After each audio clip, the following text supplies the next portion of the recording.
I wanted to ask you if you could talk quickly about the facts of the case for the 19-year-old special needs young man that for the case that you're taking on. If you could talk about what happened to him while he was in Harris County Jail. Yeah, well, let me tell you the story because it's very compelling. Fred Harris was was a special needs African American youngster. He weighed 98 pounds, and he was like barely 5 foot tall, very thin. And he went to, and in high school, people just loved him though. As a matter of fact, they made him one of one of these royalty, like winter royalty, and because he had such a cheery outlook on life. Now, once he did graduate from high school, but he suffered from he was like in the 1%, the bottom 1% of intellectual ability and IQ and so forth. He had an IQ of 62. And so he found himself in the Harris County Jail after he graduated. And the reason for that was they say he brandished a knife, but we think we could have defeated that. But however, what happened to them, he ended up in a jail cell by himself with one of the most violent people in the whole jail.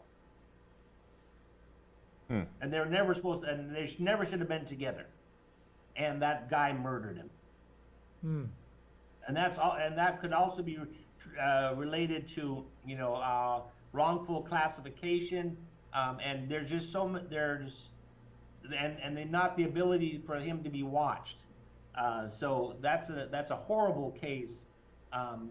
Because this kid was never convicted of anything, and I think in the end he never would have been convicted of this alleged crime because he never injured anybody. They just said he showed a knife. And once again, wow.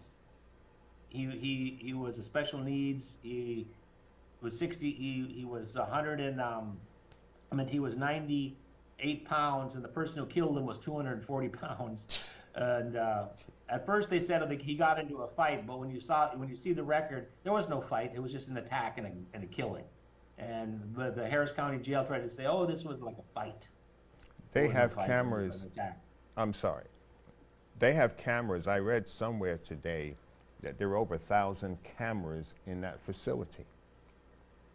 Yes, I have the video of it. It's under protective order, so I cannot release it, so I cannot release the video of the incident. It's horrific. It's horrific, though. You would not want to see it. I mean, it reminds me of Emmett Till. When Emmett Till, the mother of Emmett Till, wanted the world to see the condition of Emmett Till.